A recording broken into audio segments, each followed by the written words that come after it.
മഹാലക്ഷ്മി സീരിയലിൻ്റെ പുതിയൊരു എപ്പിസോഡിലോട്ട് എല്ലാവർക്കും സ്വാഗതം. മോഹിനിയാണെങ്കിൽ ആകെ ആദ്യ പിടിച്ചുകൊണ്ട് തന്നെ കണ്ണനെ വിളിക്കുന്നു.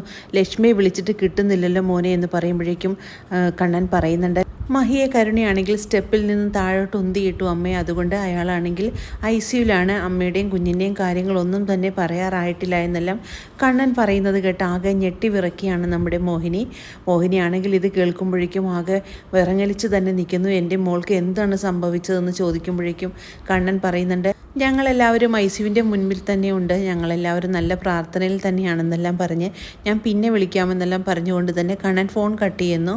ഇത് കേട്ട് കലിയടങ്ങാനാകാതെ തന്നെ മോഹിനി കരുണയുടെ അടുത്തോട്ട് ചെല്ലുകയാണ്. കരുണയാണെങ്കിൽ മോഹിനിയുടെ വരവ് കാണുമ്പോഴേക്കും എന്തോ പന്തികേടുണ്ടല്ലോ എന്ന് മനസ്സിലാക്കുന്നു. പിന്നീട് കരുണയുടെ അടുത്ത് ചെന്നിട്ട് മുഖം അടച്ചുകൊണ്ട് തന്നെ നല്ല ഒരെണ്ണം വെച്ച് കൊടുക്കുകയാണ് കരുണയ്ക്ക്. ഇത് കാണുമ്പോഴേക്കും കരുണയ്ക്കാണെങ്കിൽ ആകെ ദേഷ്യം വരുന്നു. എന്നെ എന്തിനാണ് തല്ലിയെന്നുള്ള ഭാവത്തിൽ കരുണയാണെങ്കിൽ മോഹിനിയെ നോക്കുന്നു. നീ എന്താടി എൻ്റെ മോളെ ചെയ്തു വെച്ചിരിക്കുന്നതെന്നെല്ലാം ചോദിക്കുമ്പോഴേക്കും കരുണയ്ക്കാണെങ്കിൽ ആകെ സന്തോഷമാകുന്നുണ്ട്. അപ്പോൾ എല്ലാ കാര്യങ്ങളും അറിഞ്ഞു അല്ലേ, അമ്മയ്ക്കും കുഞ്ഞിനും എന്തെങ്കിലും സംഭവിച്ചോ, അവർ ജീവനോടെ ഉണ്ടോ, എനിക്ക് സ്റ്റെപ്പിൽ നിന്നും താഴെയിട്ട വിവരം മാത്രമേ അറിയുള്ളൂ, അതിനുശേഷം ഞാനൊന്നും അറിഞ്ഞിട്ടില്ല എന്നല്ല കരുണ പറയുന്നത് കേട്ട് ദേഷ്യപ്പെട്ടുകൊണ്ട് തന്നെ മുടിക്കുത്തിൽ പിടിച്ചുകൊണ്ട് മോഹിനിയാണെങ്കിൽ കരുണയെ പിടിച്ച് തള്ളുന്നുണ്ട്. എന്നിട്ട് പറയുന്നുണ്ട്, നീ എന്ത് ദ്രോഹമാടി എൻ്റെ കുഞ്ഞിനോട് ചെയ്തതെന്ന് ചോദിക്കുമ്പോൾ നിന്നെ ഞാൻ കൊല്ലുമെന്നെല്ലാം പറഞ്ഞുകൊണ്ട് മോഹിനി കഴുത്തിൽ പിടിച്ച് ഞെക്കുകയാണ്. അപ്പോൾ കരുണ പറയുന്നുണ്ട്, നിങ്ങളെന്നെ കൊല്ലുന്നെങ്കിൽ കൊന്നോ, ഞാൻ എന്തും സഹിക്കാനായിട്ട് തയ്യാറായിട്ട് തന്നെയാണ് നിൽക്കുന്നത്, എനിക്കില്ലാത്തതൊന്നും അവൾക്കും വേണ്ട എന്നെല്ലാം പറഞ്ഞുകൊണ്ട് കരുണയാണെങ്കിൽ വളരെ ദേഷ്യപ്പെട്ടുകൊണ്ട് തന്നെ മോഹിനിയുടെ അടുത്ത് പെരുമാറുന്നു. എന്നിട്ട് ഒരു ഭ്രാന്തിയെ പോലെ തന്നെയാണ് പെരുമാറുന്നത്. ഇത് കണ്ട് മോഹിനിയാണെങ്കിൽ ആകെ വല്ലാത്ത തന്നെ വിഷമിച്ച് തന്നെ നിൽക്കുന്നു. മഹാലക്ഷ്മിയെ കൊല്ലാനായിട്ട് പല കാര്യങ്ങളും ഞാൻ തീരുമാനിച്ചതാണെന്നും ഒടുവിൽ അവസരം എനിക്ക് വന്നത് ഇങ്ങനെയാണെന്നും എല്ലാം കരുണ പറയുന്നത് കേട്ട് ചെവി പൊത്തി നിൽക്കുകയാണ് നമ്മുടെ മോഹിനിക്ക് ഇതൊന്നും കേട്ട് നിൽക്കാൻ കൂടിയുള്ള ക്ഷമയില്ലാത്തത് കൊണ്ട് ആകെ വല്ലാത്ത വിഷമിച്ചുകൊണ്ട് തന്നെ മോഹിനി പറയുന്നുണ്ട്, നീ ഒരിക്കലും നന്നാവില്ല, നീയും നിൻ്റെ മുത്തശ്ശിയും നിൻ്റെ അച്ഛനെയും ഒന്നും അവരാരും വെറുതെ വിടുമെന്ന് വിചാരിക്കേണ്ട എന്നെല്ലാം പറയുമ്പോൾ കരുണയ്ക്കാണെങ്കിൽ ഒരു കൂസലുമില്ലാതെ തന്നെ നിൽക്കുകയാണ്.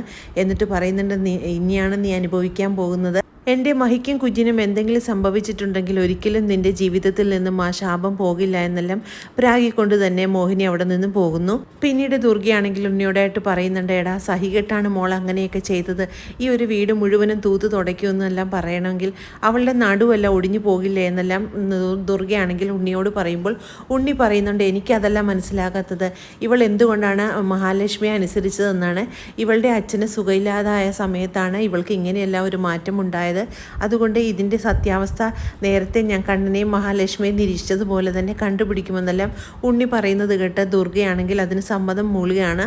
മഹാലക്ഷ്മിക്കും കുഞ്ഞിനും ഒന്നും സംഭവിച്ചില്ലെങ്കിൽ അവരിങ്ങോട്ട് തിരിച്ചു വരിക തന്നെ ചെയ്യും, പക്ഷേ നമ്മുടെ കാര്യമാണ് ആകെ പരിതാപകരമാവുന്നത്, നമുക്ക് തരുന്ന ആ ശമ്പളം കൂടി ഇനി ഇല്ലാതാവുമെന്നെല്ലാം ഉണ്ണിയാണെങ്കിൽ ആകെ ആദ്യ പിടിക്കുന്നുണ്ട്. മഹിയുടെയും കുഞ്ഞിൻ്റെയും കാര്യം ഡോക്ടറാണെങ്കിൽ എലിസബത്ത് ഡോക്ടറോട് ചോദിക്കുന്നുണ്ട്.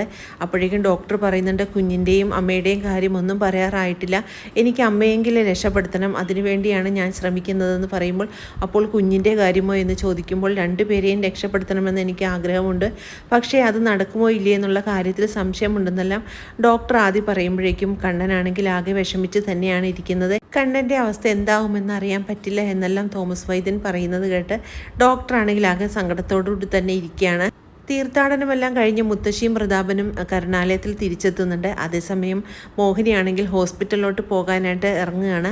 അങ്ങനെ ഇവർ വരുന്നത് കാണുന്നത് മോഹിനിക്കാണെങ്കിൽ ആകെ ദേഷ്യം വരുന്നുണ്ട്.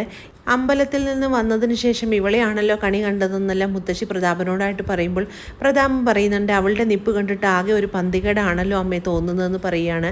അതേസമയം മുത്തശ്ശി പറയുന്നുണ്ട്, ബാ നമുക്ക് അകത്തോട്ട് പോകാം എന്ന് പറഞ്ഞുകൊണ്ട് ഇവരാണെങ്കിൽ അകത്തോട്ട് ചെല്ലുന്നു. അങ്ങനെ പ്രതാപനാണെങ്കിൽ ചോദിക്കുന്നുണ്ട്, നിൻ്റെ മുഖം എന്താണ് മാറിയിരിക്കുന്നതെന്ന് പറയുകയാണ്.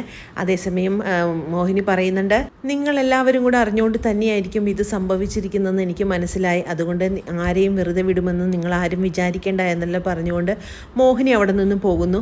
അങ്ങനെ കരുണയാണെങ്കിൽ അങ്ങോട്ട് വരുന്നത് കാണുമ്പോഴേക്കും കരുണയുടെ മുഖത്ത് പാട് കണ്ട് എല്ലാ കാര്യങ്ങളും അന്വേഷിക്കുകയാണ് നമ്മുടെ മുത്തശ്ശിയും പ്രതാപനും.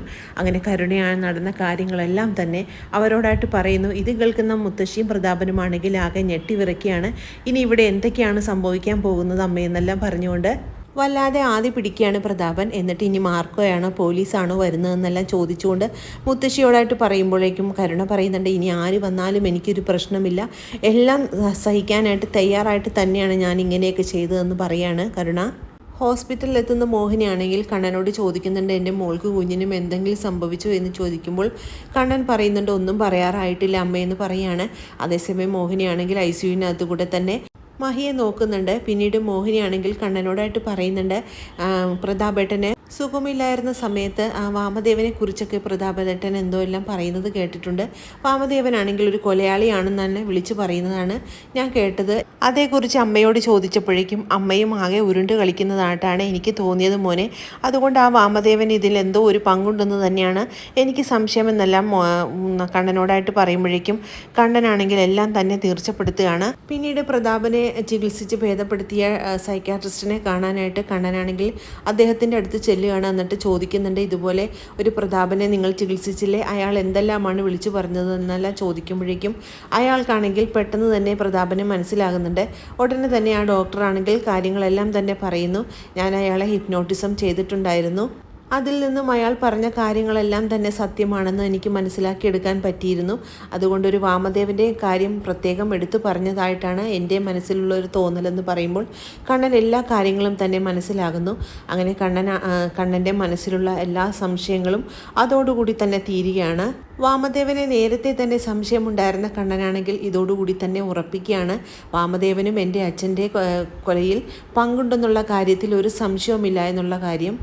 അച്ഛനെ കൊല്ലാൻ പ്രതാപന് കൊട്ടേഷൻ കൊടുത്തത് വാമദേവനാണെന്നുള്ള സത്യവും അങ്ങനെ കണ്ണൻ മനസ്സിലാക്കിയാണ്. അങ്ങനെ അവരെല്ലാവരെയും എല്ലാ തരത്തിലും പൂട്ടാനായിട്ട് കണ്ണൻ തീരുമാനിക്കുന്നു. അങ്ങനെ വളരെ ത്രില്ലിംഗ് ആയിട്ടുള്ളൊരു എപ്പിസോഡുകളാണ് ഇനി വരാനിരിക്കുന്നത്. ഈ റിവ്യൂ ഇഷ്ടമാകുകയാണെങ്കിൽ ലൈക്കും ഷെയറും സബ്സ്ക്രൈബ് ചെയ്ത് സപ്പോർട്ട് ചെയ്യണേ. പുതിയൊരു എപ്പിസോഡിനായിട്ട് നമുക്ക് കാത്തിരിക്കാം.